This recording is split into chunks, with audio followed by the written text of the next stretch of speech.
Muy buenos días a todas y a todos ustedes. Agradezco y le doy la bienvenida a mi querida secretaria de Seguridad y Protección Ciudadana, a Rosa Isela Rodríguez, quien se integró ya a nuestro grupo interinstitucional de Estrategia Nacional en contra de la violencia y para la protección de nuestras mujeres y de nuestras niñas.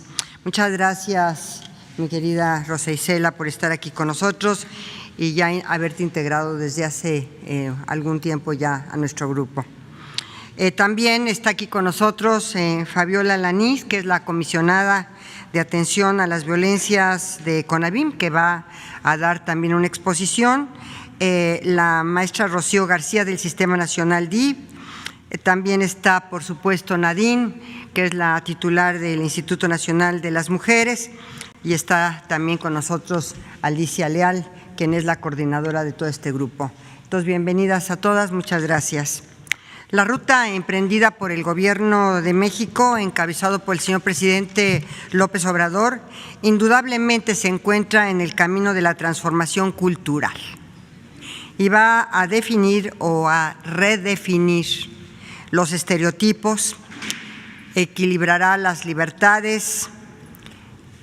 Vamos a terminar o pretendemos terminar, y yo creo que vamos a lograr terminar con la discriminación, especialmente aquella que se ejerce en contra de los grupos vulnerados por la pobreza, por la violencia, y muchos de estos grupos y universos están compuestos sobre todo por nuestras mujeres y nuestras niñas.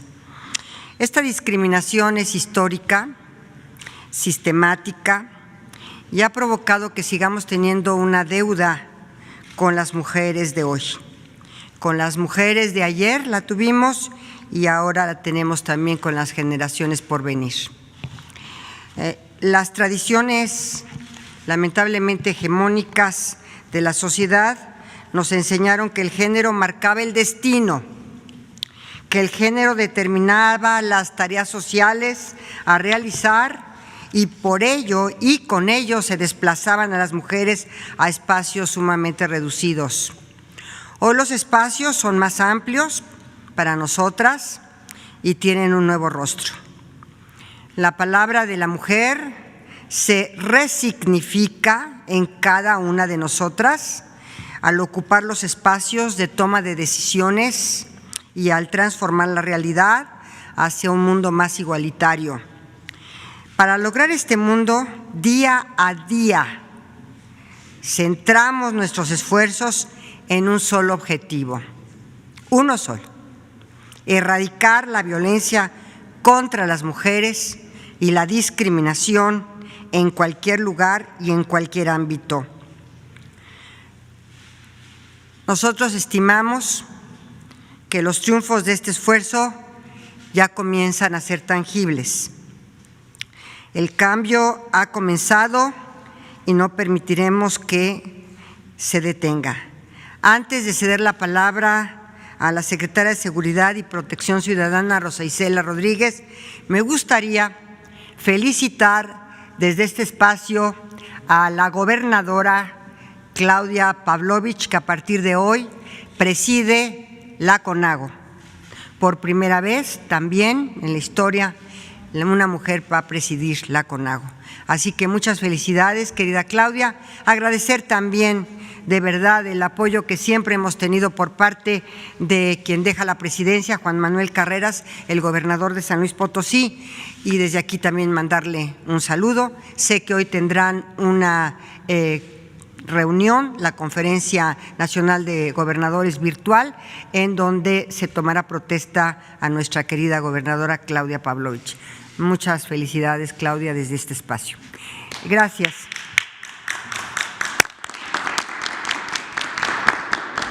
Sin más, le doy la palabra, le cedo la palabra a nuestra querida secretaria. Gracias. Muy buenos días a todas y a todos. Mandamos un Afectuoso saludo al presidente de México, el licenciado Andrés Manuel López Obrador.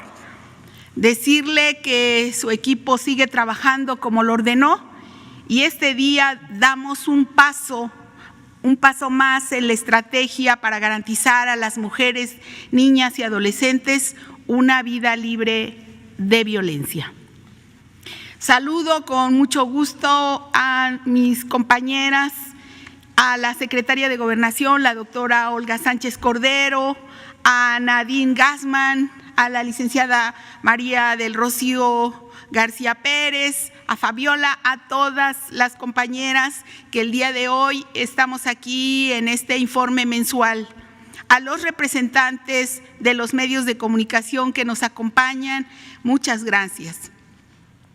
La violencia contra las mujeres y niñas es la otra pandemia que enfrentamos todas las sociedades en el mundo.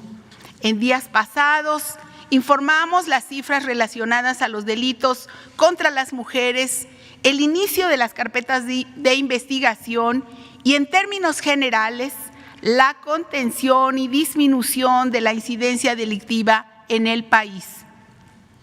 Asumimos el compromiso de llevar al más alto nivel de la agenda de Estado la seguridad de las mujeres y niñas para que vivan plenas, seguras, libres de violencia y con acceso a la justicia. Desde la Secretaría de Seguridad y Protección Ciudadana nos sumamos al trabajo coordinado por la Secretaría de Gobernación con todas las capacidades de la Guardia Nacional, del Secretariado Ejecutivo del Sistema Nacional de Seguridad Pública, del Centro de Información, del Centro de Inteligencia, de la Plataforma México, de las policías cibernéticas y policía científica, de la Unidad de Prevención de Violencia y el Delito, de la Coordinación Nacional Antisecuestro, del 911 y, por supuesto, de las coordinaciones estatales y regionales para la paz. Para lograr que las mujeres tengan una vida libre de violencia, tenemos contempladas en la Secretaría las siguientes acciones inmediatas. Garantizar en las 32 mesas estatales y en las 266 coordinaciones regionales para la construcción de la paz, la presencia y la participación del Instituto de las Mujeres, de las Comisiones Nacionales de Atención a la Violencia, de búsqueda y de víctimas en su caso, y las instancias locales en la materia o de derechos humanos, las cuales abordarán el tema cada semana. A más tardar el 1 de marzo habremos concluido esta tarea. Trabajar juntas nos permitirá incidir en el seguimiento de denuncias de violencias de género para evitar la impunidad. 2. Conformar un cuerpo especializado, integrado por mujeres, que coadyuve con las fiscalías estatales en la investigación y seguimiento en los casos de feminicidio. 3. Instalar en la Secretaría de Seguridad y Protección Ciudadana un gabinete de mujeres por la construcción de paz y continuar con la capacitación a los policías y la realización de diagnósticos más precisos, priorizando los estados con mayor incidencia de delitos contra las mujeres y los municipios con alertas de género.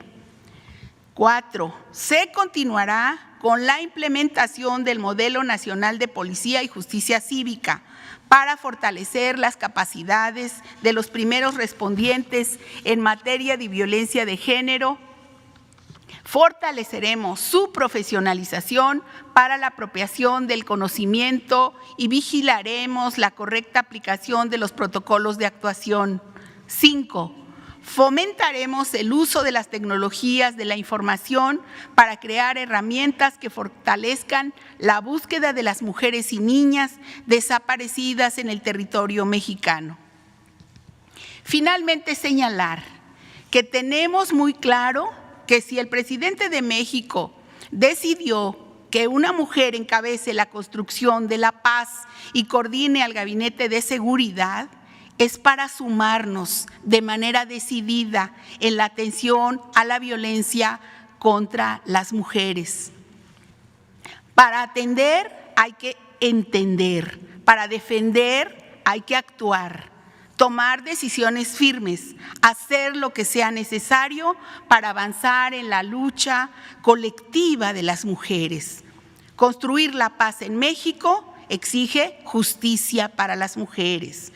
Hago un llamado a los gobernadores, a los presidentes municipales, a las presidentas, a las alcaldesas, a los órganos de prevención y procuración de justicia, a sumarse a este esfuerzo para restablecer la paz y la tranquilidad que merecen las niñas, mujeres de nuestro país. Queremos mujeres vivas, libres y autónomas, porque es nuestra responsabilidad garantizarlo y nuestro derecho. Muchas gracias por su atención, muchas gracias que nos permiten servirles y muchas gracias que nos permiten trabajar para ustedes.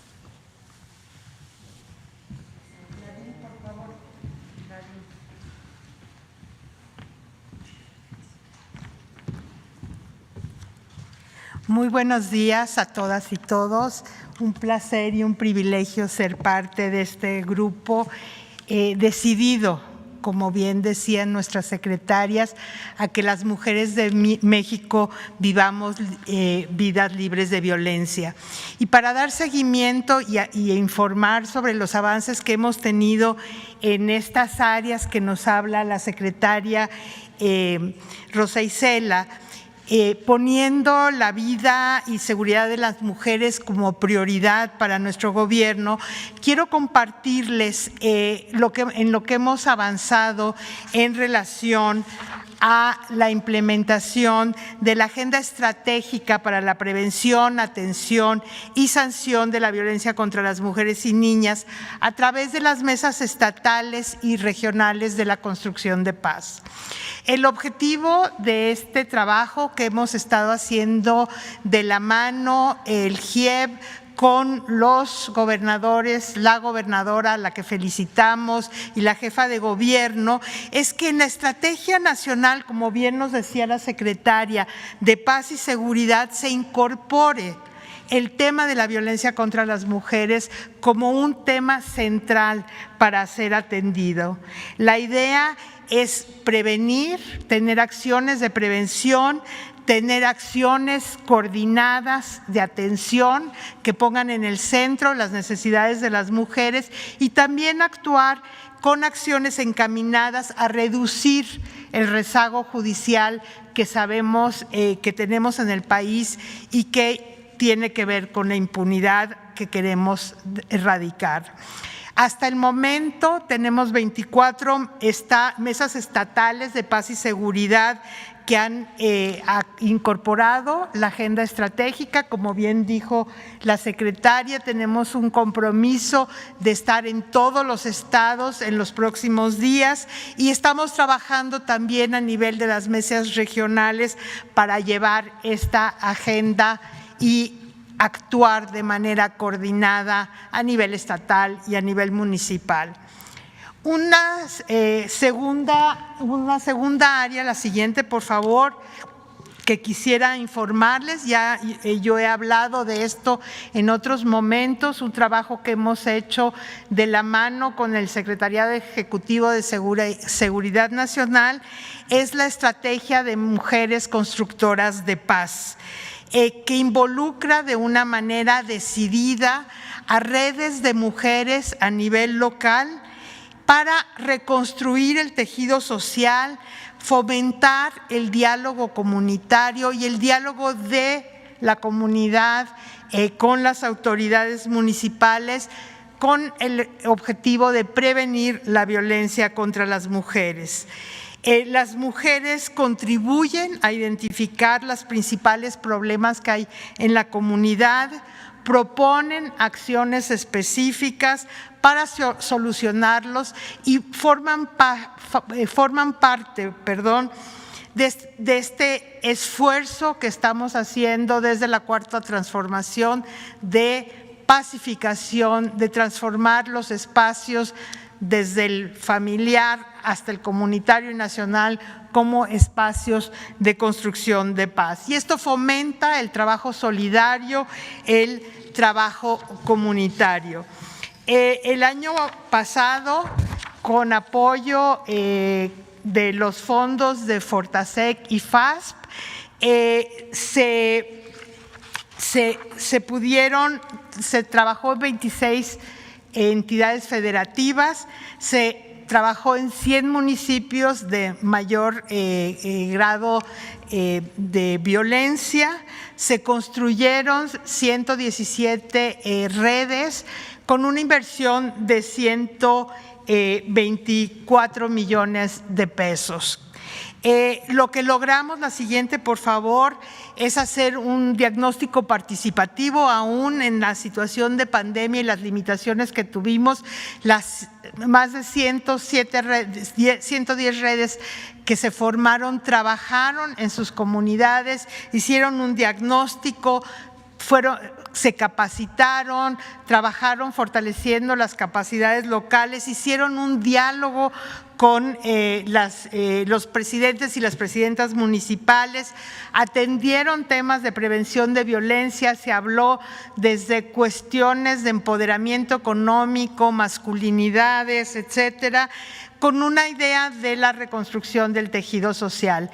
Esta es una propuesta que sigue y que se estará trabajando y profundizando en el 2021.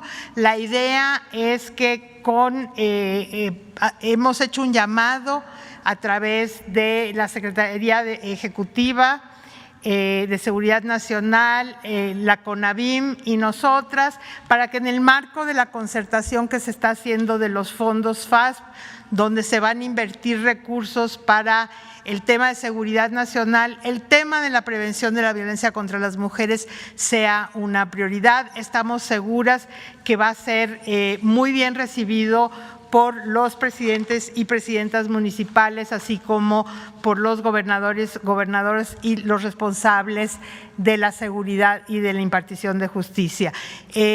Seguimos trabajando la construcción de la paz, el garantizarle a las mujeres de nuestro país, a las niñas, a las jóvenes, vidas libres de violencia.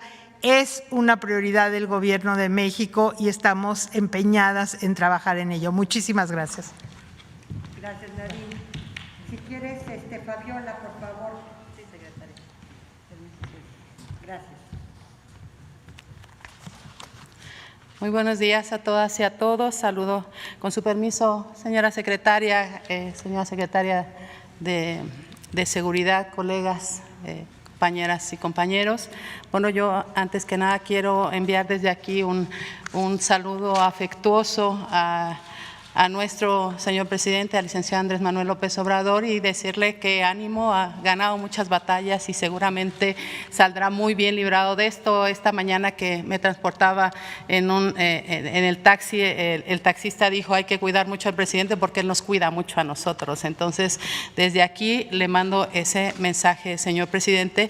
Y bueno, agradecer la oportunidad y decir que efectivamente, como lo ha planteado la señora secretaria, en el marco, digamos, el trabajo que se realiza en el Grupo Interinstitucional para la Atención a la Violencia en este país, por primera vez encabezado por la Secretaria de Gobernación y con la participación de un número importante de secretarías, se está abordando todo este fenómeno de la violencia, porque, como sabemos, no depende de una sola institución ni de una sola acción de gobierno el combate, la atención, prevención, sanción y erradicación de las violencias que ocurren todos los días en contra de las mujeres.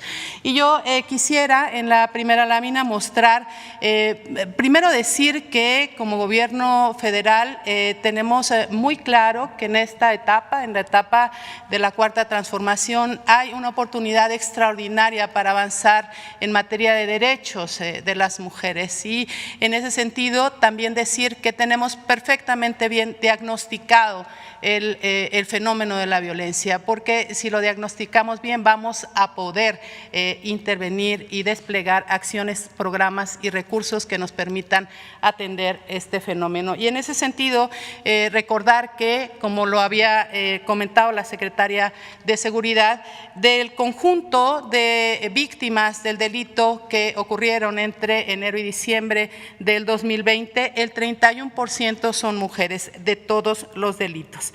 Cada hora se reciben 7 denuncias por lesiones dolosas de mujeres, lo que equivale a la apertura al inicio de una investigación mediante carpetas de investigación de 158 casos. En 2020 hubo la apertura de 57.495 carpetas de investigación por diferentes delitos ocurridos en contra de las mujeres. También señalar, y aquí es importante decirlo, que nos encontramos en una etapa de contención de las muertes violentas de mujeres. Como ustedes pueden observar en esta gráfica, hubo en el 2016 un incremento del 47.2% del delito de feminicidio respecto al año anterior. En el 2017 fue de 22.6% el incremento, en el 2018 de 20.4%, en el 2019 de 5.5% y cerramos el 2020 con un decrecimiento de 0.2% porque se registraron 887 muertes violentas menos respecto al año anterior.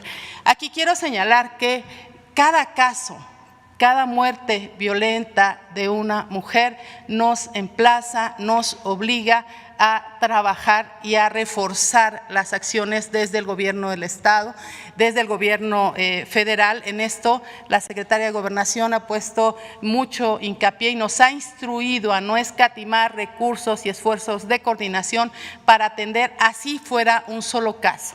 Pero también decir que con la estrategia desplegada a través de diferentes instituciones hemos podido contener el crecimiento de las muertes violentas y nos vamos a acercar, ese es nuestro trabajo y esa es nuestra aspiración, a erradicar paulatinamente las muertes violentas de mujeres. También señalar que en el territorio nacional no todas las entidades y todos los municipios tienen el mismo comportamiento.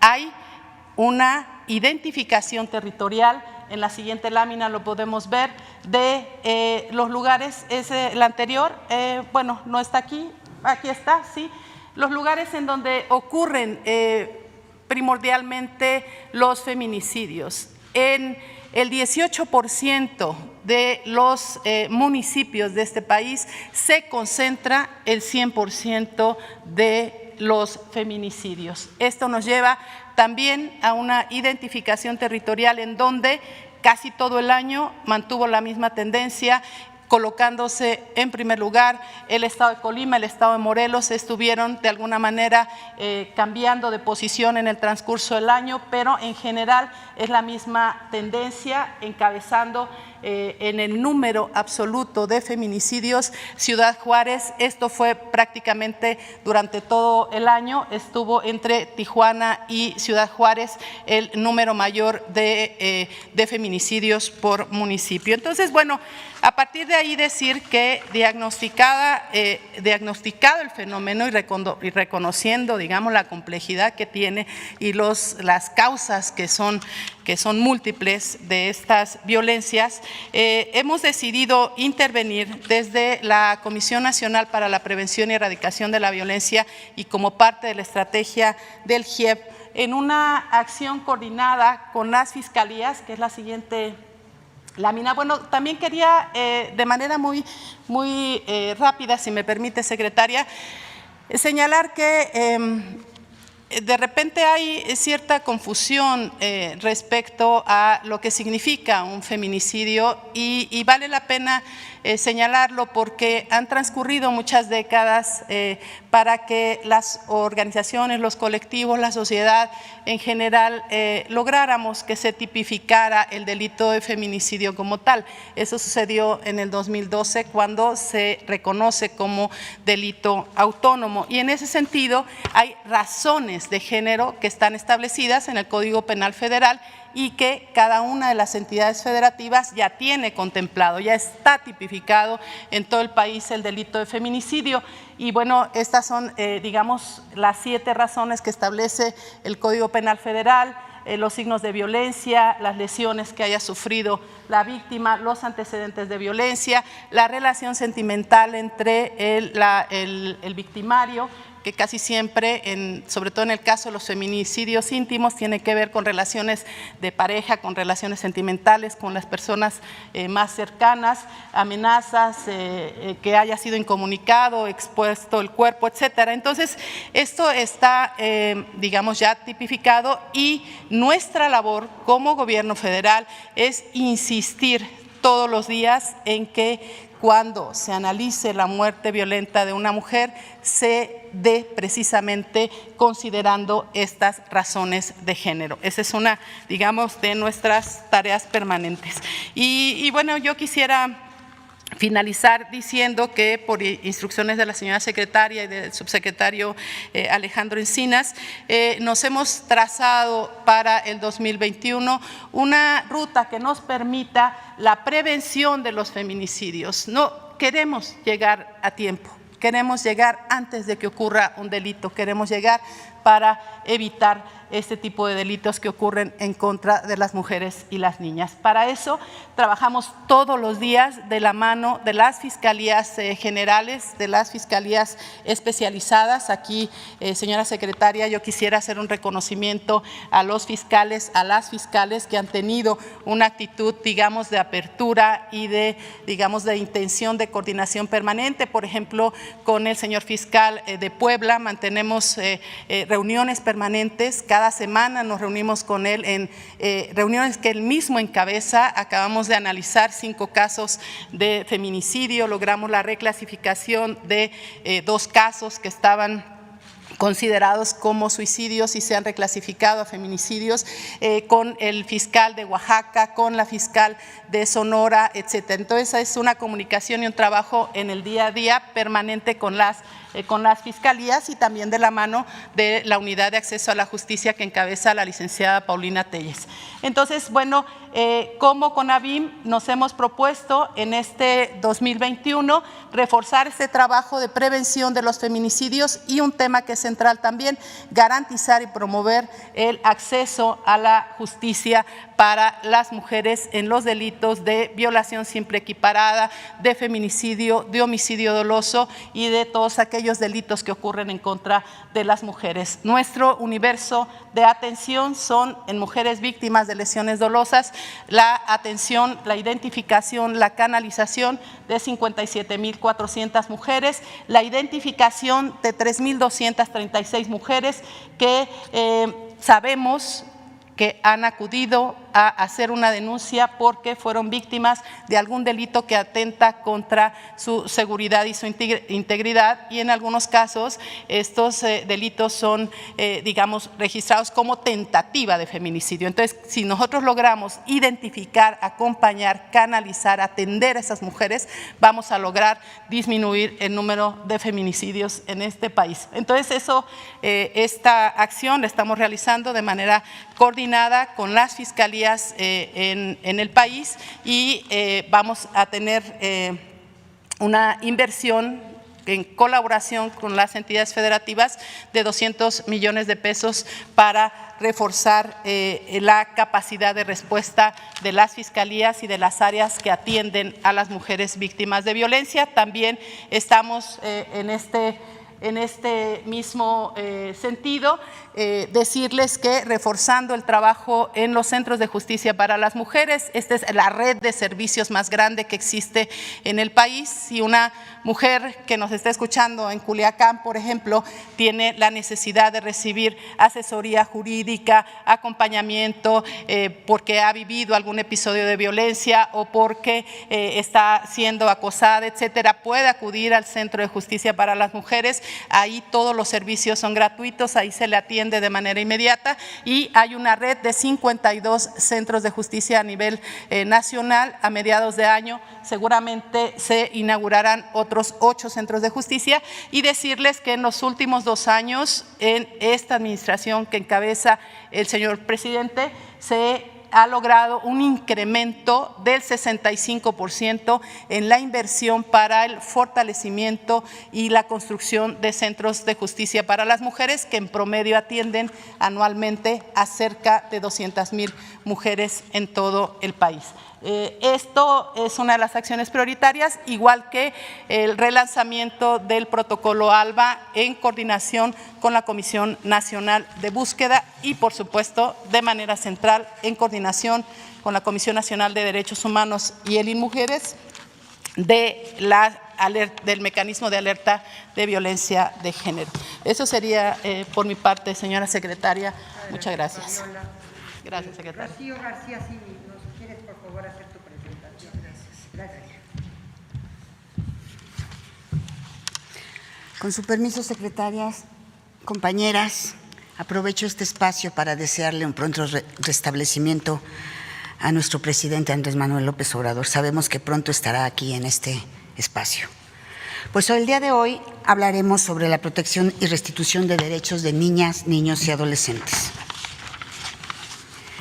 La Procuraduría Federal de Protección de Niñas, Niños y Adolescentes del Sistema Nacional DIF es la instancia encargada de coordinar la ejecución y dar seguimiento a las medidas de protección integral y restitución de los derechos de las niñas, niños y adolescentes. Brindarles representación jurídica en procedimientos judiciales o administrativos, en suplencia o en coadyuvancia, y ordenar la aplicación de medidas urgentes de protección especial, entre otras de sus atribuciones. En coordinación con las Procuradurías de Protección de Niñas, Niños y Adolescentes estatales, brinda servicios de atención por vulneración de derechos como orientación, asesoría e intervención con presencia de personal en espacios que alojan a niñas, niños y adolescentes migrantes no acompañados y a través de cuidados alternativos. Participa de manera directa y a través de sus similares en todo el país en la elaboración, integración, desarrollo y revisión de instrumentos normativos para apoyar la labor de las y los trabajadores del propio DIF nacional, así como de las madres y padres de familia, cuidadoras y cuidadores, entre los que destaca el protocolo de atención integral para niñas, niños y adolescentes víctimas de delito y en condiciones de vulnerabilidad. Colabora en la Estrategia Nacional para la Prevención del Acoso Escolar y otros tipos de violencia en la temática de acoso escolar, con la Suprema Corte de Justicia de la Nación en la actualización del protocolo de actuación para quienes imparten justicia a niñas, niños y adolescentes, y con la Guardia Nacional en la elaboración de un protocolo para la prevención de la pornografía infantil. La siguiente, por favor. En cuanto a la coordinación interinstitucional bajo el mando de la Secretaría de Gobernación, el DIF nacional participa activamente en el grupo que integra la Estrategia Nacional para la Prevención y Atención de la Violencia en contra de mujeres, niñas, niños y adolescentes, la cual contempla, entre otras acciones, el uso del sistema de atención telefónica para emergencias 911, a fin de atender de manera oportuna y eficiente las llamadas de auxilio, de manera directa con los sistemas DIF y las Procuradurías de Protección de Niñas, Niños y Adolescentes de todo el país.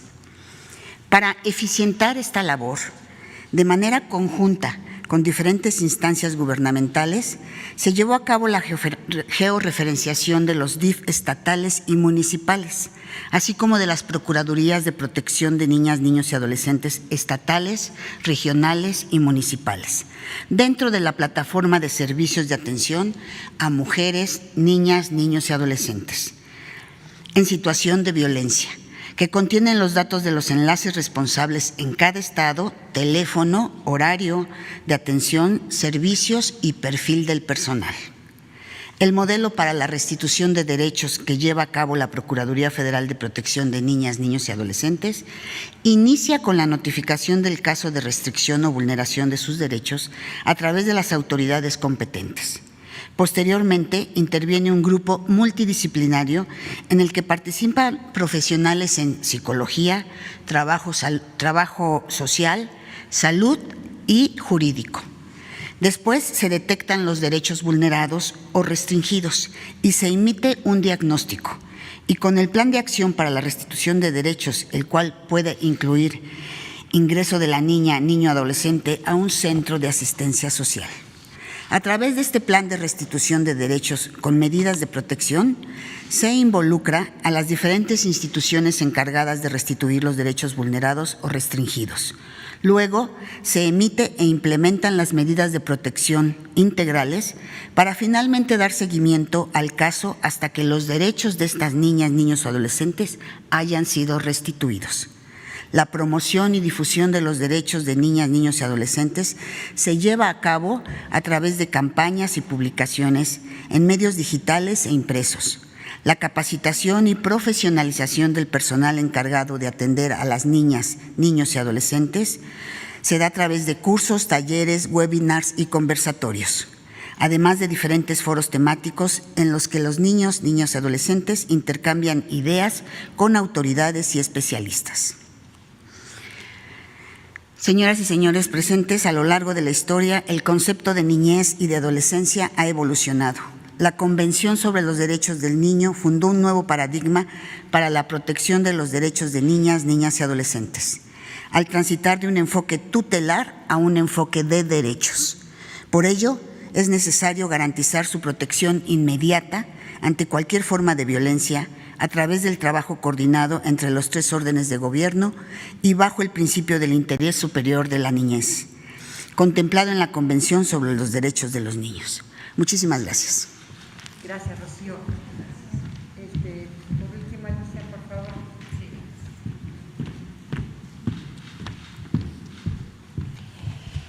Buenos días a todas y a todos. Con su permiso, señoras secretarias, compañeras. Como hemos visto en las presentaciones anteriores, este grupo interinstitucional que ha convocado la Secretaría de Gobernación y que lleva trabajando ya casi 2 años, nos ha permitido, desde las diferentes miradas, comprender mejor el problema al que nos enfrentamos como autoridades, pero también la capacidad que tenemos para incidir en este tema. Los desafíos siguen siendo importantes. Y ante ello nos estamos concentrando cotidianamente en el trabajo coordinado en este grupo interinstitucional y nos concentramos en la colaboración, en la corresponsabilidad. Y esta creo que es la mayor de las fortalezas que tenemos en el gobierno actualmente. Si bien la cultura la construimos todas y todos, es cierto que el Estado mexicano tiene la responsabilidad de atender y garantizar los derechos, como ya bien lo han mencionado mis compañeras.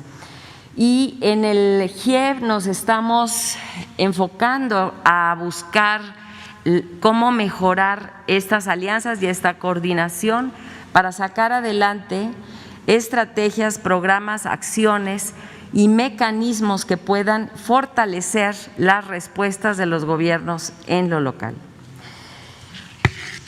Para ello, entendemos que es muy importante poder homologar servicios, poder homologar modelos y sobre esa base poder evaluar el impacto de las políticas, de los programas, de la inversión pública y de mejorar el impacto constantemente. Porque, como bien mencionaba la comisionada Fabiola Lanís, queremos llegar antes de que sucedan. Y para ello necesitamos tener instancias, la siguiente, por favor, Para ello necesitamos tener instancias que nos permitan detectar oportuna y activamente los casos de violencia familiar, de violencia contra las mujeres, las niñas, los niños, y por ello hemos diseñado este modelo de erradicación que seguimos trabajando y en colaboración con todas las integrantes del Sistema Nacional de Prevención, Atención, Sanción y Erradicación a las Violencias contra las Mujeres y todas las integrantes de los sistemas estatales. En el modelo de erradicación hemos planteado 3 modelos funcionales que queremos homologar para que podamos tener la facilidad de presentar a las mujeres servicios bien organizados y con buena capacidad de respuesta.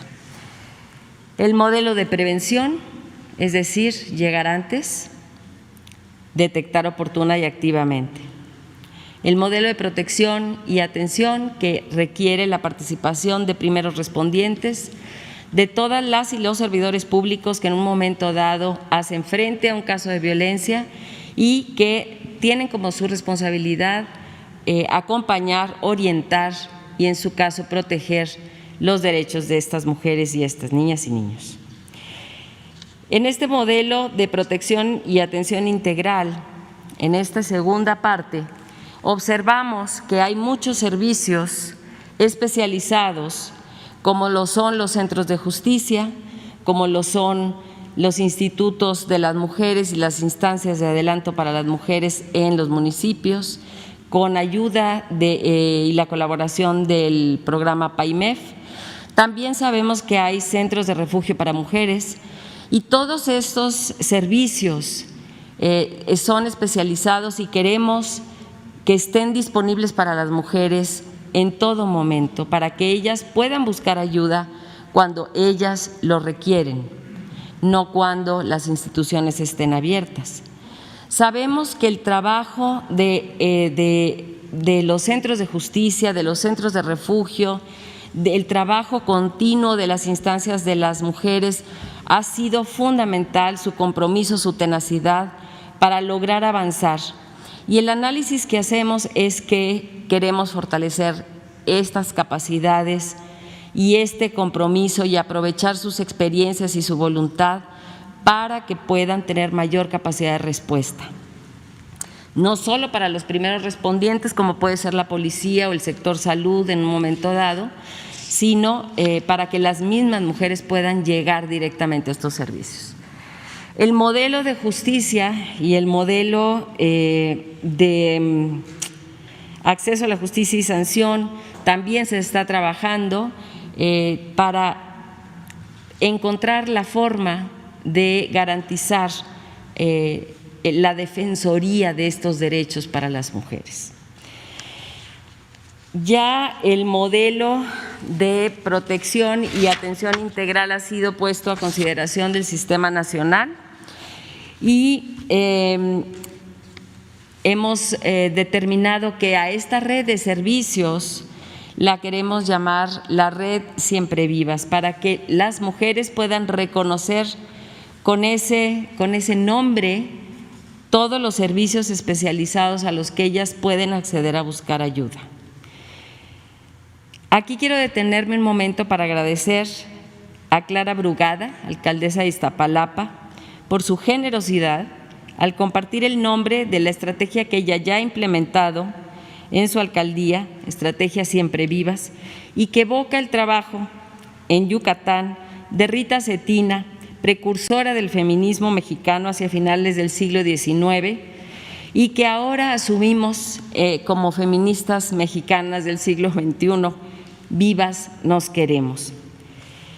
Hemos observado entonces que todos estos servicios son un avance importante y queremos que todos estos servicios sean identificados tan fácilmente como cualquiera puede identificar una Cruz Roja, por ejemplo.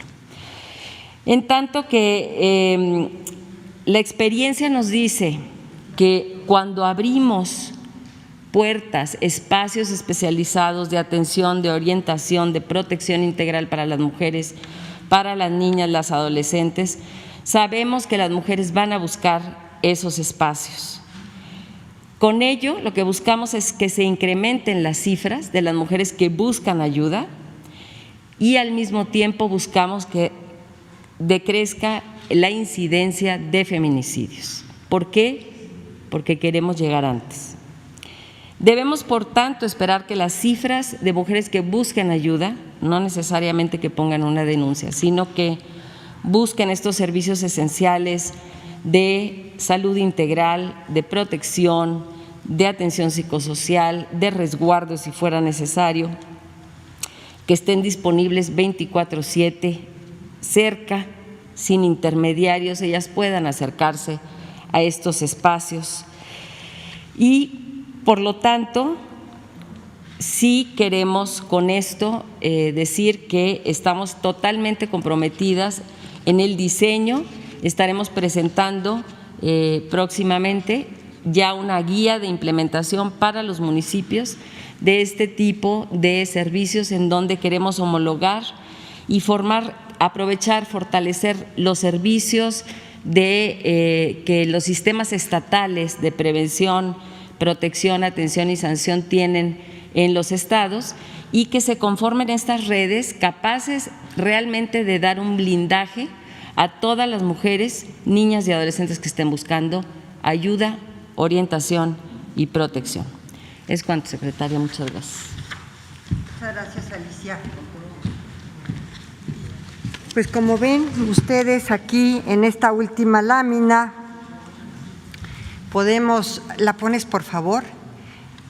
Queremos que, así como dijo Alicia Leal ahorita, que tengamos un símbolo, una frase como la Cruz Roja. Claro, la Cruz Roja tiene muchísimos años y todo, pero queremos que las mujeres se identifiquen siempre vivas, que le agradecemos a Clara Brugada que hablamos con ella para que también pudiéramos utilizar esta red que ella tiene en su alcaldía y le agregamos siempre libres, siempre iguales. Esta será, digamos, la distinción para que las mujeres inmediatamente en morado, para que inmediatamente las mujeres acudan a estos servicios esenciales. Y yo creo que, nada más para comentarles alguna anécdota personal, porque hoy sí podemos decir que tenemos logros alcanzados. Desde luego se lo debemos a las feministas que durante, ya hablábamos del siglo XIX aquí en México, durante, yo diría, siglos, décadas, han estado luchando y continúan luchando en contra de la violencia y por la igualdad y la no discriminación. Y desde luego muchos de estos gobiernos se han sumado a esta lucha y la Cuarta Transformación es parte de ellos y desde luego desde aquí le mandamos un gran saludo al presidente y su pronta recuperación, pero reiteramos que la Cuarta Transformación es una transformación feminista.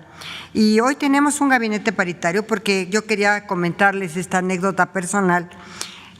Cuando yo estuve en la Corte, estuve 21 años y tuve la oportunidad de tratar a 4 presidentes de la República.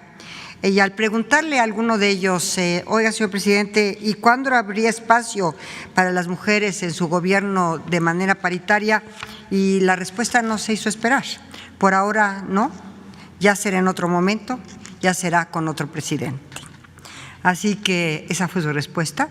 Así que en este gobierno encabezado por el presidente Andrés Manuel López Obrador, pues ese momento ya llegó, ese presidente ya llegó y hoy la paridad en el gobierno es una realidad. De verdad, se dice fácil, pero no fue fácil. Bueno, hoy entramos a las preguntas y respuestas. A ver, aquí con nuestro compañero de la SSP y después tenemos ahorita a otros para intervenir. Gracias. Muy buenos días. Tu nombre, por favor.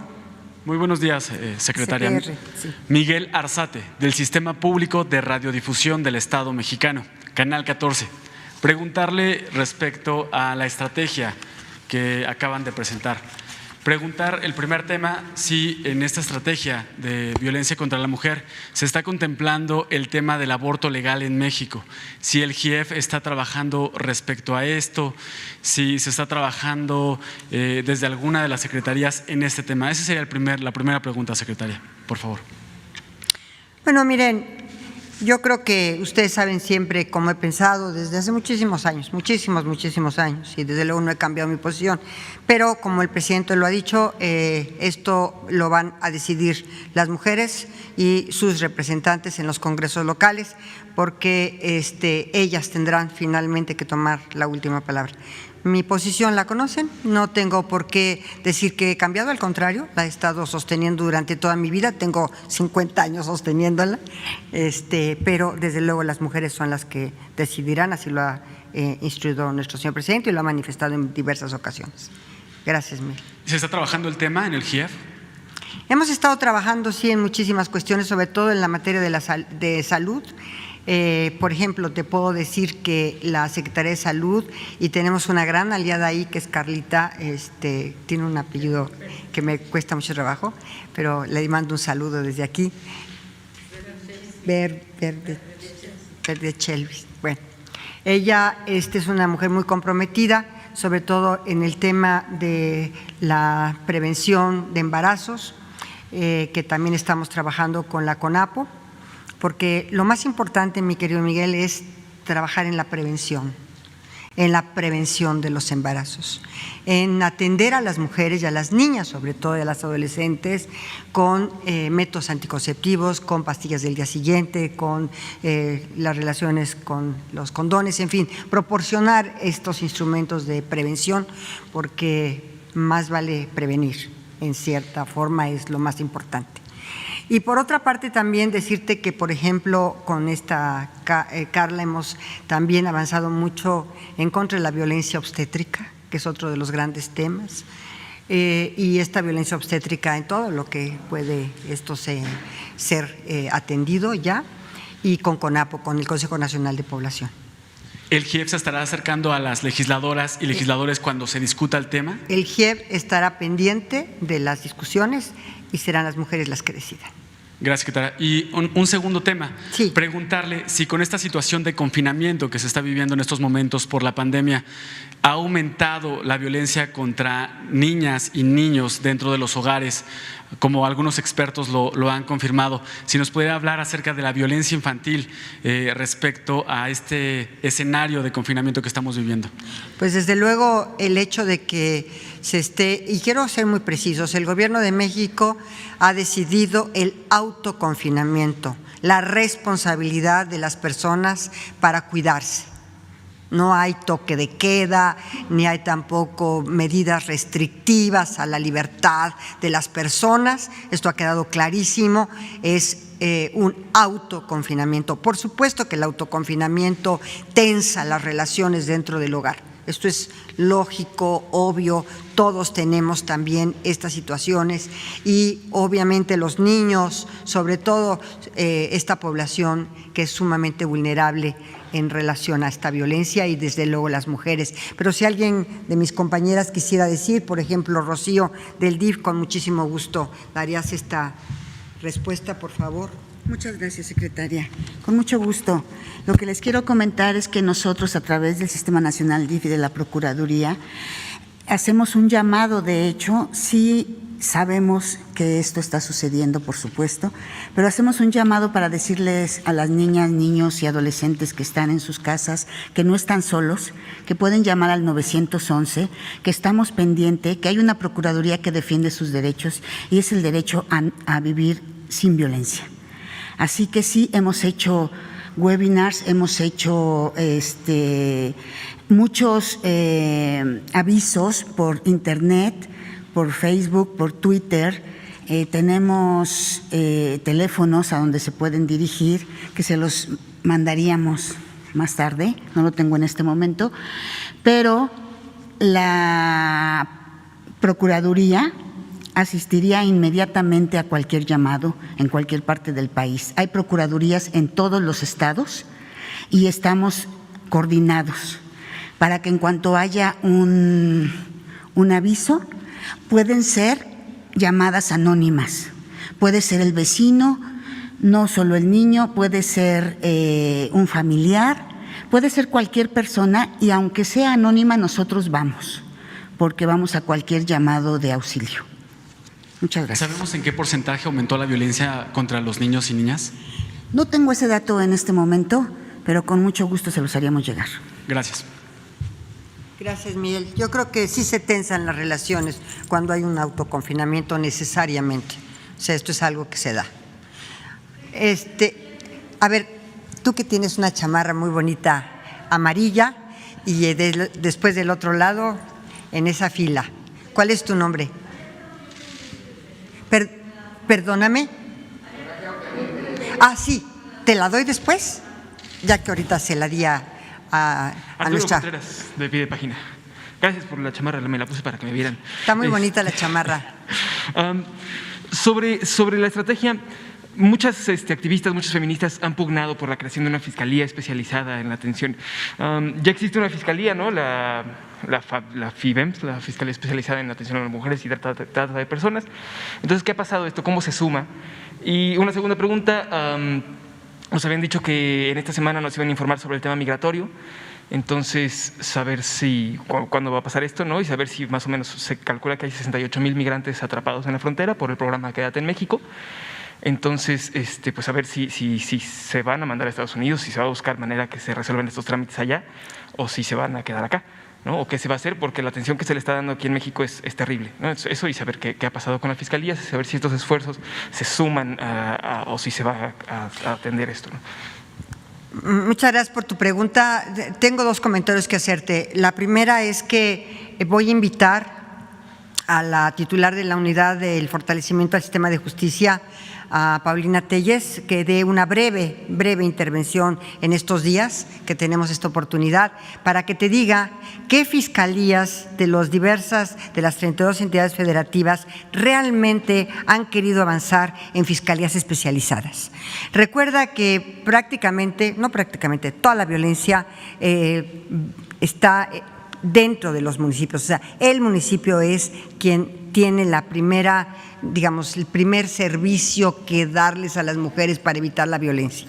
Entonces, yo creo que las fiscalías de los diversos estados deberían tener primero una fiscalía especializada y después tener en los diversos municipios, sobre todo en aquellos municipios en donde señaladamente existe más violencia contra las mujeres, ahí tener delegaciones de fiscalías especializadas.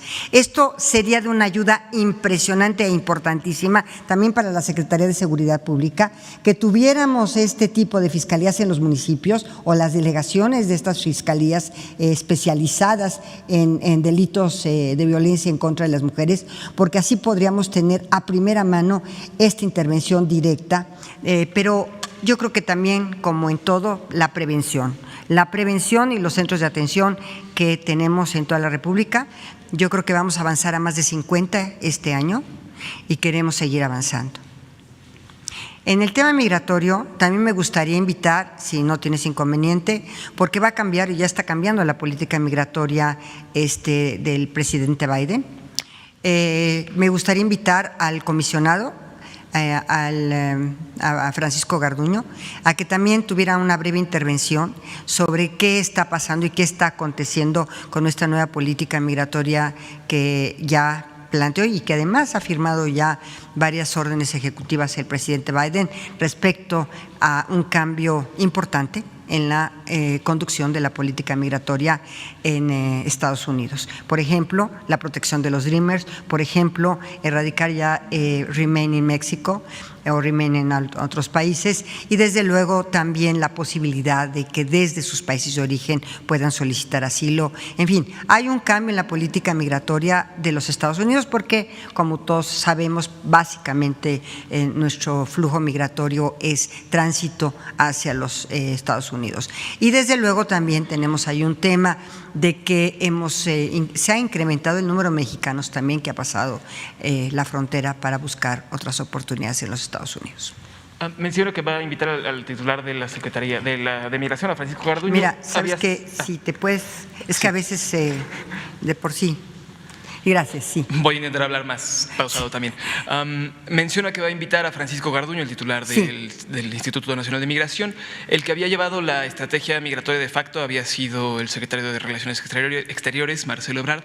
Entonces, saber si con el cambio de paradigma de la llegada de Biden en México va a cambiar. No, también él está porque él tiene las relaciones bilaterales, pero sin duda alguna el Instituto Nacional de Migración es una coordinación con la Secretaría de Relaciones Exteriores, inclusive con todas las instituciones del Estado mexicano para atender el problema migratorio, desde luego. Nosotros tenemos que tener una transversalidad en todas las políticas públicas que involucren a todas las instituciones del Estado mexicano para atender un problema específico, como puede ser la violencia de género, como puede ser el problema migratorio. Es una transversalidad en las acciones del gobierno federal. A ver, tú, que también traes una bonita chamarra.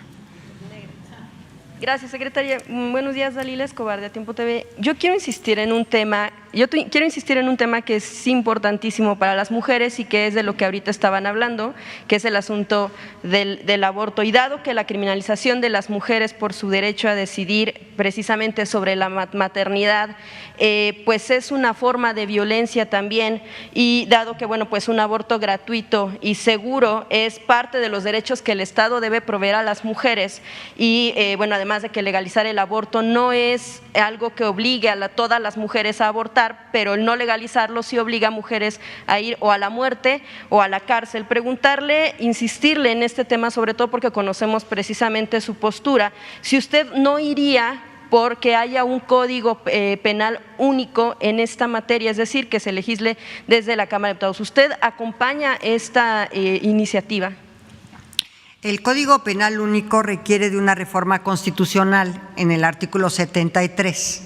Entonces, ojalá caminemos hacia un Código Penal Único, como ya tenemos un Código Nacional de Procedimientos Penales, como ya también estamos por en las diversas cámaras a empujar y presentar y promover un Código Nacional de Procedimientos Civiles, y desde luego tendríamos que también ir hacia hacia un Código Nacional penal, ya no penal federal, sino nacional, un Código Penal único. Ahí la discusión será muy importante sobre la tipificación de diversos delitos. El delito concretamente que tú señalas sobre la posibilidad de que no se penalice, es decir, que no se lleve a la cárcel a las mujeres, que no se les sujete un proceso penal, pues estará en manos, por supuesto, de los legisladores el hecho que ellos consideren, una vez reformado el artículo 73 constitucional y con la posibilidad de que se legisle por el Congreso de la Unión, ahí las discusiones y obviamente el diálogo entre las diversas fuerzas políticas, entre las diversas maneras de pensar, pues será sumamente importante y muy interesante observar los argumentos que van a dar los diputados y los senadores al respecto. Secretario, ¿usted no le ha propuesto al presidente que envíe una iniciativa al respecto? Mira, yo creo que esta iniciativa del Código Penal Único será muy interesante, porque no solamente va a estar en discusión la despenalización dentro de los 3 meses del tipo penal del aborto, sino que yo creo que van a estar en discusión muchísimos otros tipos penales. Por ejemplo, una vez que se regularice el tema de la cannabis, pues estará también a discusión dentro del mismo Código Penal Único un tema muy importante sobre la criminalización o no de los consumidores. Bueno, los consumidores no están criminalizados, pero de la venta de la cannabis y otros muchos aspectos que creo que vamos a ir avanzando, como es un tipo de justicia terapéutica y la posibilidad de no tener a nuestros jóvenes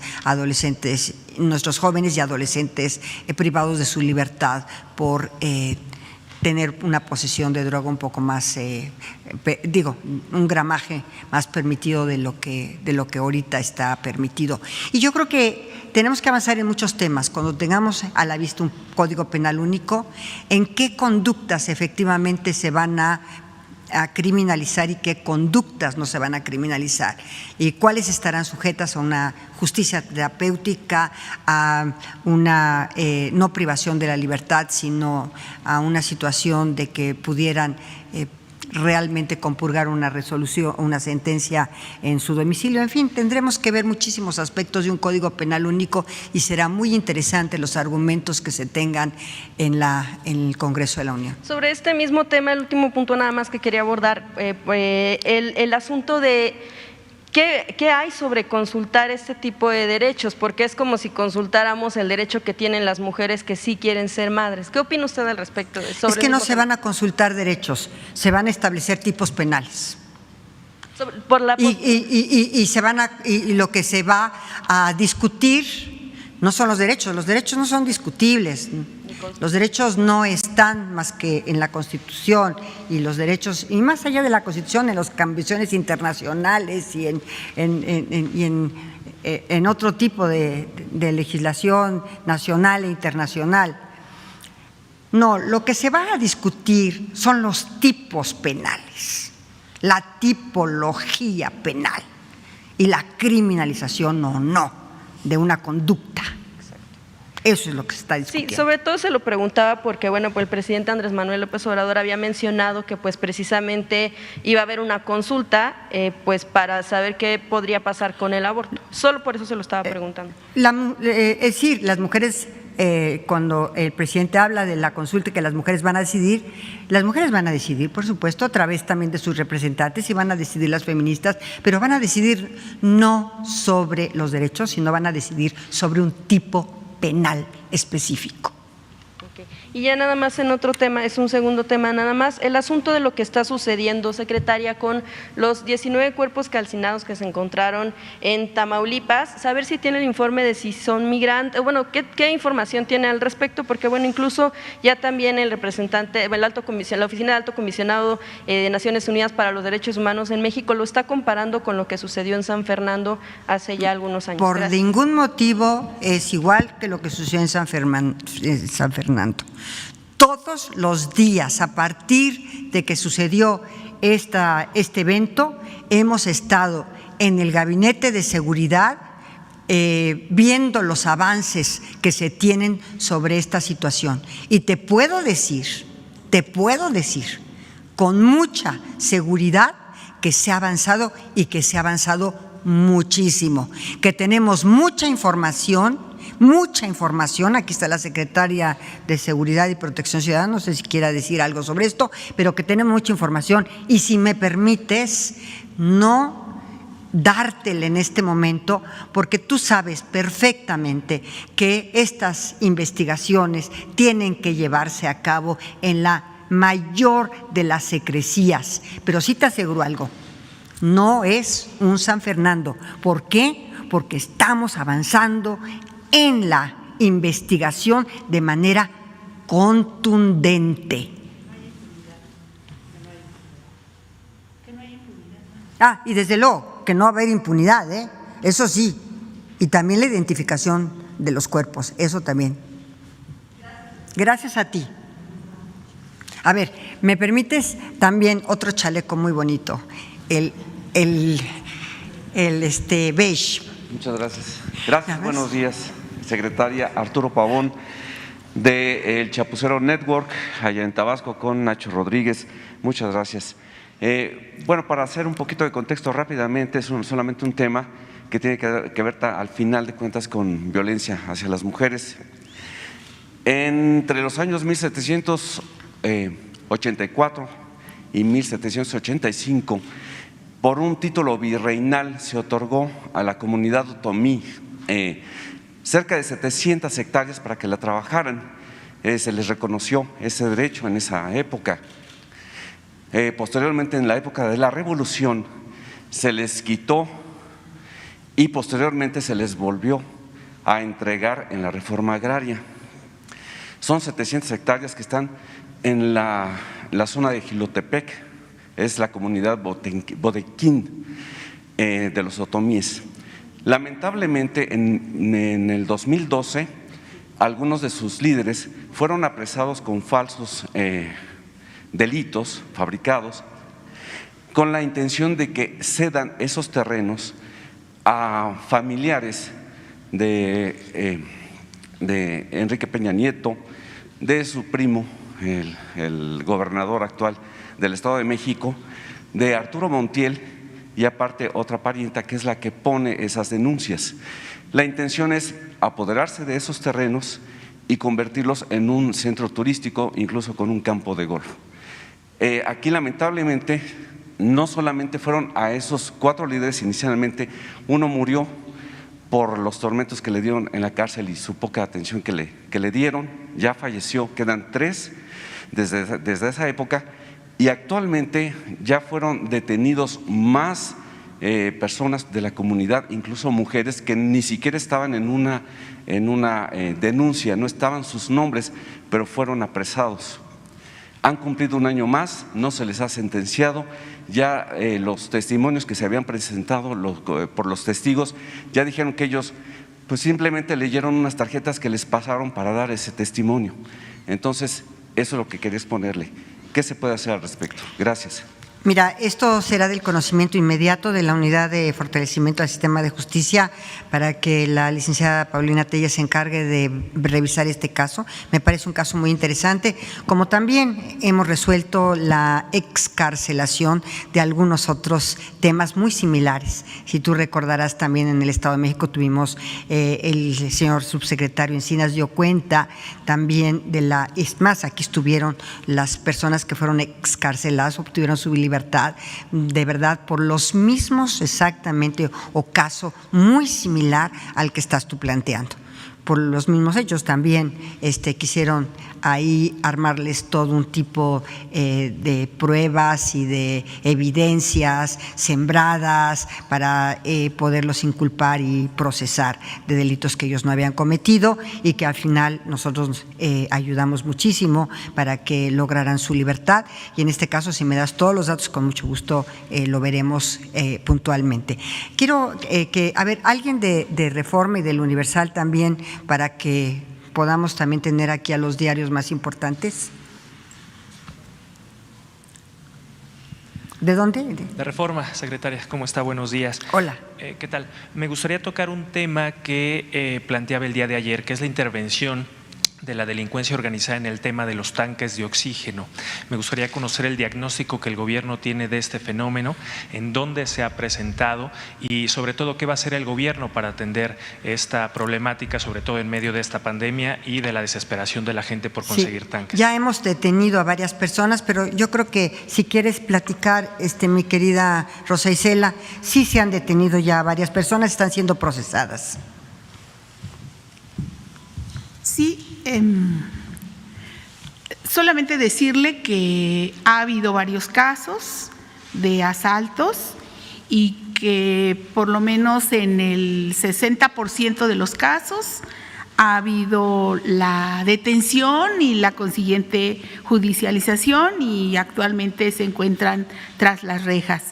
Me parece que podría la Secretaría en un rato más hacer algún informe al respecto, si la Secretaría de Gobernación así nos lo instruye, y podemos hacer el informe respectivo, porque efectivamente, bueno, no faltan algunos pillos que quieran precisamente pues actuar en un momento tan complicado, pero están las fiscalías estatales en los lugares donde ha ocurrido y la Guardia Nacional procediendo al respecto. Entonces, sí se han dado, pero sí hay una actuación de la autoridad. ¿Recuerden dónde se han dado estos casos? Les damos el reporte posteriormente, quiero ser muy puntual al respecto. ¿Habría acompañamiento o un operativo especial por parte de la Guardia Nacional en este tema? Cuando hubiera necesidad y si así lo piden, lo podríamos hacer. No es tampoco que se dé en todos los lugares, hay unos lugares específicos donde ha ocurrido. Para cerrar este tema, ¿qué tan grave es este fenómeno o qué tan extendido? No es tan grande, no es tan extendido hasta el momento. Por eso digo que han sido 3, 4 lugares en donde ha tenido este fenómeno, pero absolutamente es como otros delitos que ocurren en el país y que cuando se atienden y se pone fin a la impunidad, pues dejan de ocurrir. Gracias. Secretaria, si me permite un segundo tema. Estados Unidos anunció como nuevas medidas para los viajeros internacionales que se apliquen pruebas PCR de COVID. Esto ya está generando cierta confusión o problemática en los aeropuertos que vuelan hacia Estados Unidos. Preguntarle qué hará el Gobierno de México ante esta situación, si valora la posibilidad de dialogar con el Gobierno de Estados Unidos para revisar esta medida y sobre todo qué hará en los aeropuertos para que los pasajeros no tengan, digamos, tantos problemas. Sí, con mucho gusto. Miren, sé que el señor canciller, Marcelo Ebrard, está en un diálogo permanente con las autoridades norteamericanas para revisar este tema de la prueba PCR, pero también quisiera decirles que ya en México, en los aeropuertos, se están tomando medidas, digamos, para poder inclusive, hasta donde yo tengo entendido, practicar este tipo de pruebas. Ayer hablé con Miguel Torruco y con el ingeniero Arganis, para ver esto de los aeropuertos, pero desde luego sí te puedo decir que hay un diálogo permanente del Gobierno de México a través del canciller Marcelo Ebrard con los norteamericanos para ver el tipo de situación, los requisitos para poder volar a los Estados Unidos. Esto pues ya se alargó la pandemia más de lo que cualquier país hubiera pensado que se iba a alargar. Ayer se anunciaba la instalación de módulos para aplicación de estas pruebas en el aeropuerto capitalino. ¿Se replicaría esta medida en otros aeropuertos que vuelen a Estados Unidos? Sí, efectivamente, es lo que me informaron. Inclusive ayer hablé largamente con Miguel Torruco, que es el secretario de Turismo, precisamente porque afecta en gran parte al turismo tanto que va a los Estados Unidos como al turismo que nosotros recibimos aquí en la Ciudad de México y en los otros aeropuertos internacionales que tenemos en el país. Y sobre este tema, secretaria, ¿valora el Gobierno de México aplicar la misma medida para los pasajeros internacionales? Se le ha preguntado anteriormente al subsecretario Gatell y ha dicho que no, pero ante esta, digamos, restricción del Gobierno de Estados Unidos y también de España, ¿se valora esta posibilidad por parte del Gobierno de México? Mira, yo creo que este es un tema que corresponde a dos secretarías muy claramente, a la Secretaría de Relaciones Exteriores y a la Secretaría de Salud y también a la Secretaría de Turismo, pero básicamente la Secretaría de Salud y desde luego a la Secretaría de Comunicaciones y Transportes, porque finalmente son las instalaciones de los aeropuertos. Entonces estarán seguramente dando una información mucho más precisa de lo que yo puedo ir a darte en este momento. Y solamente por último, Presidenta, cuestionarle sobre el estado de salud del presidente. Ya ayer se daba un reporte sobre el estado de salud. Sin embargo, conocer si en estas últimas horas sigue estable, sigue de la misma manera y atendiéndose en El Palacio. presidente está estable, está bien, pero desde luego el vocero oficial para dar a conocer el tema de salud del presidente es el doctor Alcocer y el doctor Hugo López-Gatell. Gracias. Adelante y después hasta allá la chica de… Secretarias, buenos días, buenos días. Tiene que ver con mi pregunta, con una investigación que solicitó el presidente de México que se realizara en torno a un contrato multimillonario de 370 millones de pesos en la alcaldía de Cancún a una empresa que pues inventaron ahí una emergencia sanitaria. Y mientras se está realizando esta investigación, pues ya hay un juez federal, ya falló en contra, también echó atrás este contrato multimillonario en esta alcaldía. ¿Qué opinión le merece si se está combatiendo en ese sentido ahí la corrupción? Se llama Red Ambiental y está ligada a un político, Jorge Emilio González, el Niño Verde, y también en esa alcaldía hay abiertas por lo menos media docena de investigaciones en su contra por presunto desvío de recursos, lavado de dinero, y a ver si es posible que el titular de la Unidad de Inteligencia Financiera pudiera venir aquí a decirnos el estatus de estas investigaciones, sobre todo para despejar sospechas debido a que Santiago Nieto, el primo hermano de él, es el secretario técnico de esta alcaldía, poco para precisamente pues despejar estas dudas de que no haya contubernio. Secretaria, si me puede dar razón. Lo que tengo conocimiento de los hechos, sin embargo, bueno, pues tendríamos que darle oportunidad a los funcionarios que llevan estos asuntos de que vinieran a informar puntualmente. ¿Tú tienes alguna información? ¿No? Yo solamente a través de la prensa tengo esta información. Bien, y el segundo tema, mi segunda pregunta tiene que ver con mujeres. Ustedes saben que el 80% de las trabajadoras del sindicato de Notimex pues han vivido en la intemperie, han vivido mucha violencia, han sufrido pues toda esta pandemia en casas de acampar. No se soluciona el conflicto todavía, la huelga. El presidente dijo que apenas se recuperara el vocero de COVID, estarían en posibilidad de reunirse también con las trabajadoras sindicalizadas. ¿Qué nos pueden decir? Si hay esa disposición a través de Jesús Ramírez Cuevas de que se encuentren también, así como con San Juana Martínez, con las trabajadoras sindicalizadas, con la secretaria de ese sindicato.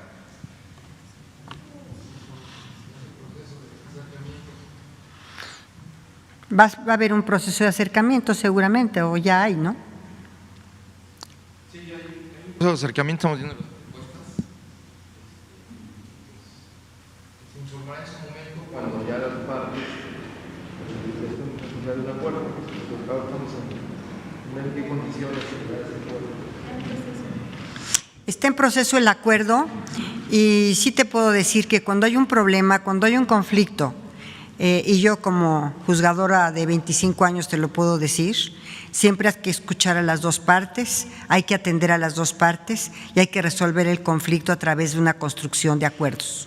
Entonces vamos a caminar sobre esto y desde luego escuchando sin duda siempre a las dos partes, porque siempre las dos partes tienen algo que decir y algo que proponer y algo que aportar y algo de qué quejarse y agraviarse. Ya le toca el turno entonces a las sindicalizadas. Lo que te puedo decir es que podemos ir caminando. Muy bien, muchas gracias. No hay nadie más de radio. ¿De qué? De algún radio. Yo te había dado la palabra hasta allá a ti y algún radio de Radio Fórmula también. Ah, bueno, a ver. Buenos días, secretaria. Radio Fórmula. Sara Pablo, de Grupo Fórmula. Preguntarle si valoraron o revisaron este informe del INEGI que habla de que a agosto del año pasado ya eran más de 108,000 fallecimientos por COVID. ¿Qué se va a hacer con los registros que se tienen en la Secretaría de Salud? Si habría pues algún tipo de actualización, ¿cuándo se conocerá pues realmente cuántos fallecimientos por esta terrible pandemia ha habido? Mira, yo creo que el sector salud da un informe puntual, diario.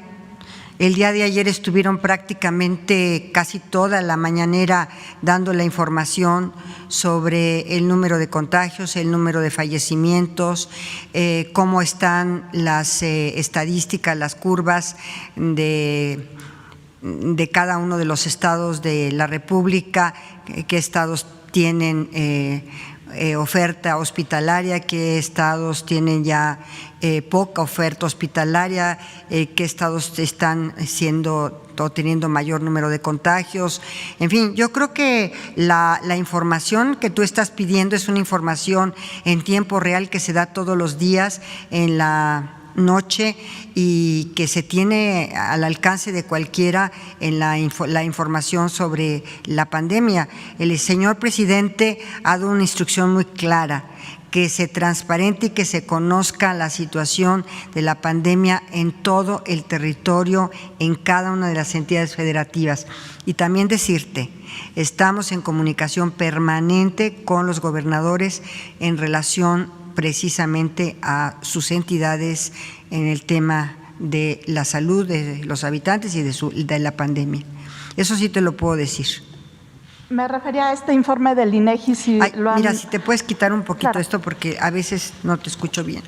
Claro, me refería a este informe del INEGI que se presentó justamente sobre los fallecimientos de COVID, si lo han ya revisado o todavía no. Desde luego que se revisa, si quieres decirle, Rosa Isela. Mira, en principio, a reserva de darle la palabra a Rosa Isela, te puedo decir que el INEGI es obviamente es sumamente confiable y tiene mucho más herramientas que nosotros para dar a conocer datos muy reales y muy confiables. Pero a ver, adelante. Gracias. Que hemos estado ya en la revisión de los datos del INEGI, no solamente para los fallecimientos, sino para la incidencia delictiva, y que el día de mañana continuaremos con ese análisis precisamente frente a todos los integrantes del Gabinete de Seguridad, donde por supuesto está la Secretaría de Gobierno y otros compañeros miembros del gabinete, y tendremos algunas acciones respecto a qué nos dicen esos datos, esas cifras, ese trabajo tan importante que hace el INEGI anualmente. De lo que hemos llevado, por fortuna que han sido cifras positivas. Entonces vamos a seguir en el análisis de esos datos con mucho gusto y les damos la opinión posterior.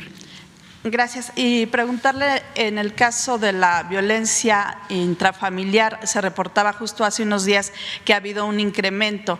¿Esto se explicaría por el tema de la pandemia, por estar en este confinamiento?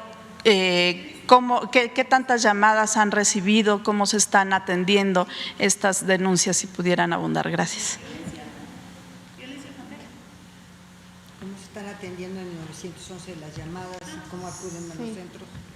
Sí, es muy importante esta pregunta y nos da oportunidad de decir que desde el inicio de la pandemia la señora secretaria instruyó que se reforzara el trabajo con el 911 del Centro Nacional de Información, que como ustedes saben está adscrito al Secretariado Ejecutivo del Sistema Nacional de Seguridad.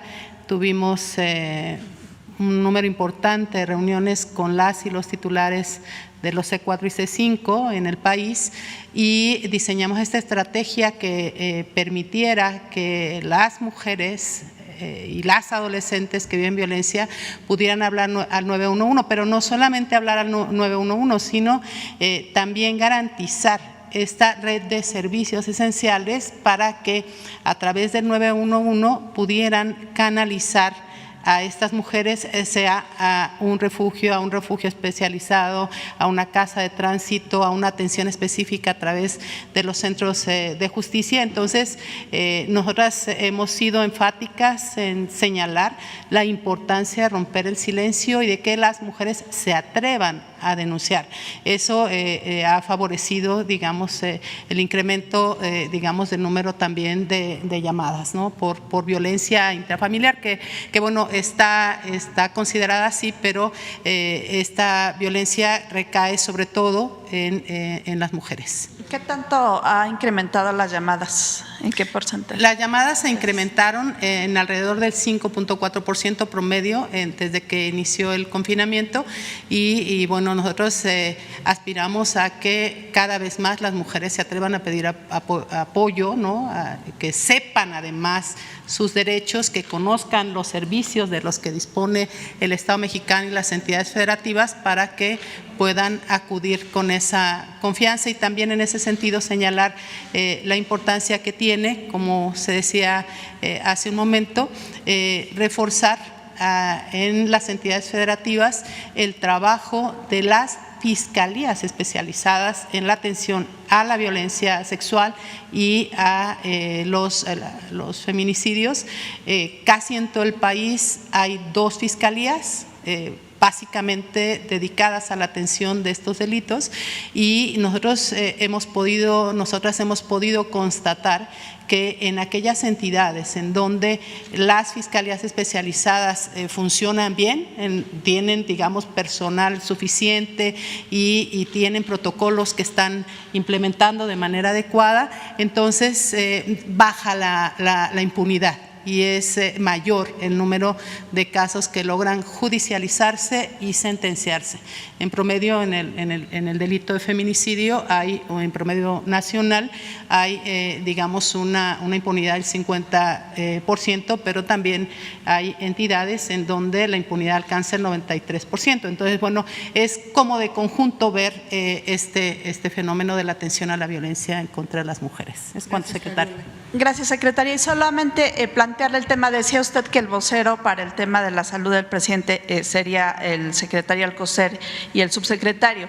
Dada la importancia del asunto, no sé si podrían valorar, pues darnos por la mañana al menos algún tipo de parte, una información muy general para evitar vacíos, para evitar especulaciones, que al menos en las dos conferencias que tiene el gobierno, que es esta y la de la vespertina, se pudiera pues dar una información general en los próximos días. A ver, gracias. Bueno, yo ayer que me comuniqué con él precisamente para ver la estrategia de violencia contra las mujeres, que él sabía que iba a ser el día de hoy y mañana el tema de bienestar y el viernes el tema de las fosas, la comisión de búsqueda de las fosas clandestinas y de la investigación de los de todo el mecanismo extraordinario forense. Está muy bien, o sea, la verdad es que está bien, está muy fuerte, está muy optimista, pero yo preferiría de verdad, yo les digo, su salud es buena, obviamente con el tema del COVID y su fortaleza, pero yo preferiría realmente que no me toque a mí, sino en la tarde, a los especialistas en su momento y en su caso, dar alguna información sobre el estado de salud del presidente, pero yo les puedo adelantar que está bien. A ver, ya, dos más, ¿sí? Por favor, porque si no, ya no nos vamos. ¿Mande? A ver, la de hasta allá, por favor, y luego uno de aquí. Dos más nada más, ¿verdad? Porque si no nos vamos a tardar muchísimo. A ver. Secretaria, buenos días, Michelle Mejía de Multimedios. Solamente preguntarle en este tema relacionado con la salud del presidente, nada más saber si ya se hizo toda la logística, si ya se recabaron a todas las personas que estuvieron cerca del mandatario para saber si se van a realizar las pruebas. En el caso de usted, ya nos comentó que se hizo la prueba el domingo, pero ¿se volvería a realizar esta prueba dado todos los protocolos de sanidad? Y en el caso de la secretaria de Seguridad, que ella estuvo el domingo con el mandatario, ¿cuál es el protocolo que ella va a seguir? Y en el caso también de la ayudante. Hoy me voy a hacer la prueba en la tarde, voy a hacerme la prueba de los 4 o 5 días posteriores, pero créeme que en todas las pruebas que yo me he practicado durante la pandemia, todas he sido afortunadamente negativa, todas, y yo esperaría que esta tarde también fuera negativa mi prueba y desde luego la daré a conocer de inmediato mi estado de salud, por supuesto. Dicen que hasta di a conocer mi edad, y que no lo oculto, además. Gracias. Y nada más saber si el protocolo de la Secretaría de Seguridad.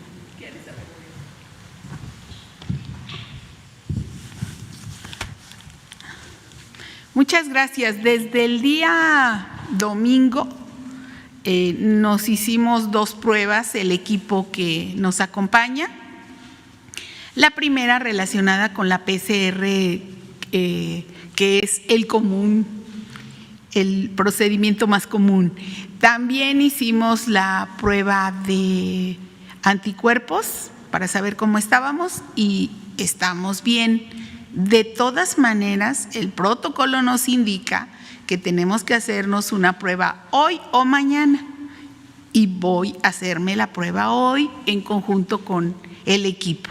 Estamos en constante monitoreo y siguiendo las normas, las reglas que nos dicta la Secretaría de Salud. Insistir en qué casos lo marca el protocolo, porque en algunos casos algunos funcionarios sí tuvieron que pues guardarse en casa y otros pues sí están continuando con sus actividades. Lo que pienso es también la cercanía, digamos, también de la prueba PCR y también de la opinión médica, ¿no? O sea, ¿qué te dice voy saliendo de un proceso de COVID, tengo una instrucción, no tengo un proceso de COVID, pues es diferente. Entonces, pues de eso depende, pero estamos bien. ¿Qué te dice la prueba? Hasta el día de hoy estamos bien.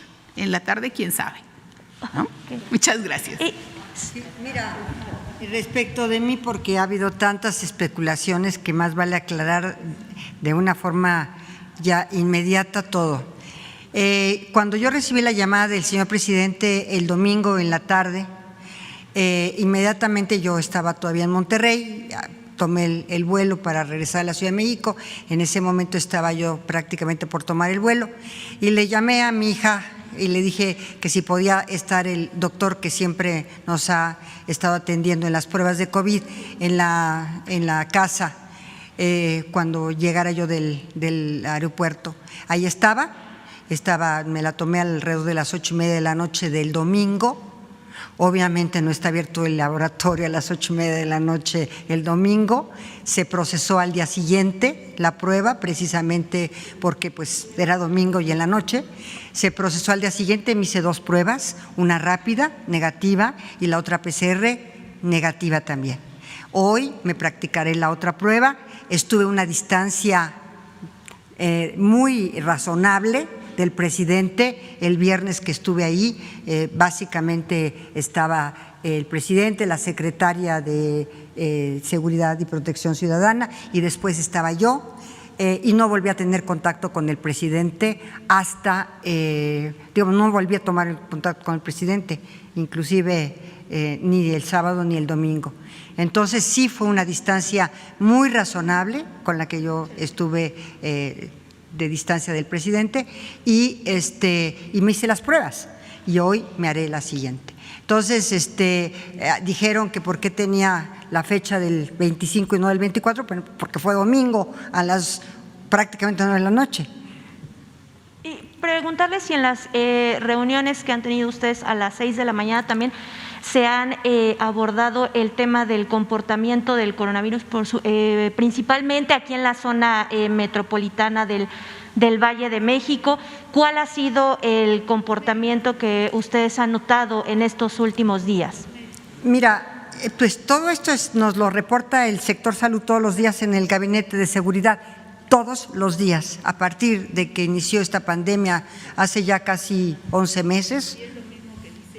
Y es lo mismo que se dice en la tarde. O sea, lo que nos informan en la mañana, en la reunión de seguridad a las 6 de la mañana, es exactamente lo que se dice en la tarde en la transparencia y en la rendición de cuentas de cómo está la situación de pandemia en nuestro país. ¿Les han informado si sigue en ascenso, si hay una disminución? ¿Qué es? Yo creo que está absolutamente contenido en este momento y en un ligero descenso, hasta donde tenemos conocimiento. Muchas gracias. Y ya para terminar, a ver, otro medio de comunicación, Jesús, el que está allá atrás. Gracias, secretaria. Buenos días. Juan Becerra Costa, de Capital 21.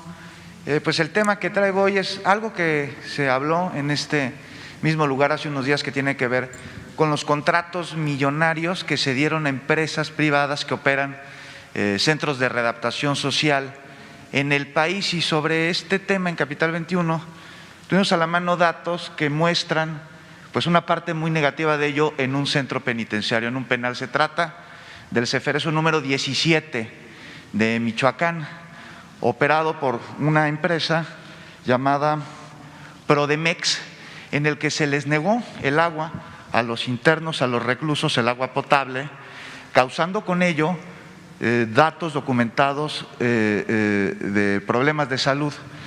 Entonces, el Instituto Federal de Defensoría Pública tomó este caso a solicitud, a queja de uno de los internos, y promovió amparos a nombre de este interno y de la población en general del centro penitenciario, Y a través de estos amparos se logró que en noviembre pasado una jueza de ejecución ordenara la restitución de manera inmediata del suministro de agua en el penal. A la fecha no está claro si están recibiendo o no los internos el líquido vital, un derecho fundamental, universal.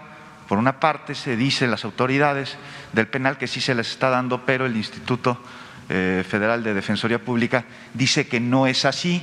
Y aquí el problema es que pues parece que no se resuelve, parece que no se toma la responsabilidad, porque la autoridad del penal culpa a la empresa privada de incumplir un contrato que parece que no se está cumpliendo y que no se puede hacer cumplir. Entonces, pues sobre esto yo le pregunto de primera instancia qué puede hacer la Federación para resolver este problema y pues otorgarles el agua, este derecho a los internos que se les arrebató. Y ya que se están revisando los contratos, secretaria, pues conocer si existe un mecanismo de sanción a estas empresas que operan centros penitenciarios e incumplen el contrato, y quién sería la autoridad en última instancia de verificar que en efecto se cumplan estos contratos, y pues cómo garantizar que quien representa a la autoridad en los penales haga este trabajo. Sí, muchas gracias. En primer lugar, decirle que sí se revisó por parte de las autoridades de la propia Secretaría que encabezó este caso, esta denuncia que se hizo pública por parte de la Defensoría, y se encontraron algunas anomalías, efectivamente, como decía la denuncia, pero se solucionó, o sea, quedó solucionado el tema. Nosotros pedimos la intervención de la Comisión Nacional de Derechos Humanos precisamente para que no hubiera ninguna duda. Imagínense que no se hubiera solucionado, tuviéramos algo peor. Entonces, lo que les hemos pedido a las autoridades penitenciarias es que reporten las anomalías que se encuentren y en lo que se pueda apoyar rápidamente para atender, como es nuestro deber, estas falta de líquido en algún penal que se pueda dar. Pero en segundo lugar, también decir que se han revisado los contratos a fondo. Aquí lo presentamos, nosotros teníamos pocos días de haber llegado, hicimos una revisión y se presentó un resumen. Seguimos en la atención de esos contratos y esperamos que en breve tiempo, no quiero decir cuándo porque no depende todo de nosotros, sino también de las empresas privadas, podamos dar un resultado muy consistente y muy sólido sobre qué cosa es lo que estamos haciendo en esas negociaciones.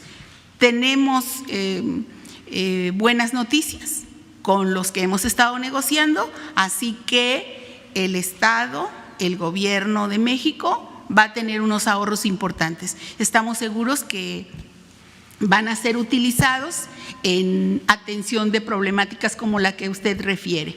Entonces, prefiero no decir un adelanto, sino presentar un cuadro muy sólido y muy consistente con la información que resulte de estas negociaciones. Y aquí lo vamos a decir, y como fue la instrucción del presidente de la República, pues no queremos contratos onerosos para la hacienda pública y tampoco que sean gravosos para la propia Secretaría.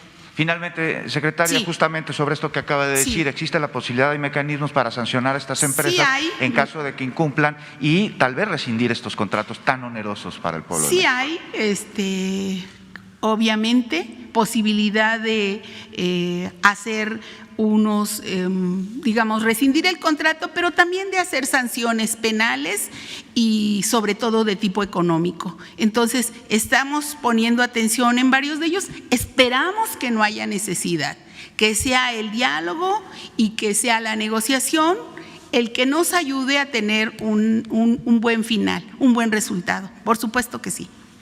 Pues yo creo que hasta aquí lo dejamos. Muchas gracias por su atención. Ya se prolongó más de lo que hubiéramos querido la conferencia, pero creo que fue importante dar cuenta de lo que se ha hecho en este grupo interinstitucional en contra de la violencia. Muchas gracias a todos.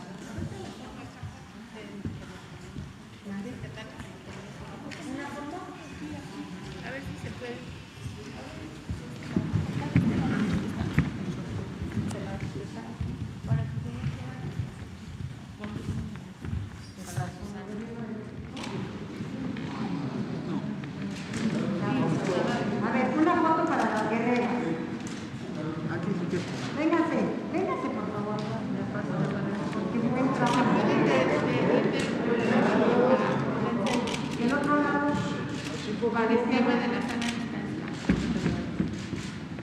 Ahora sí.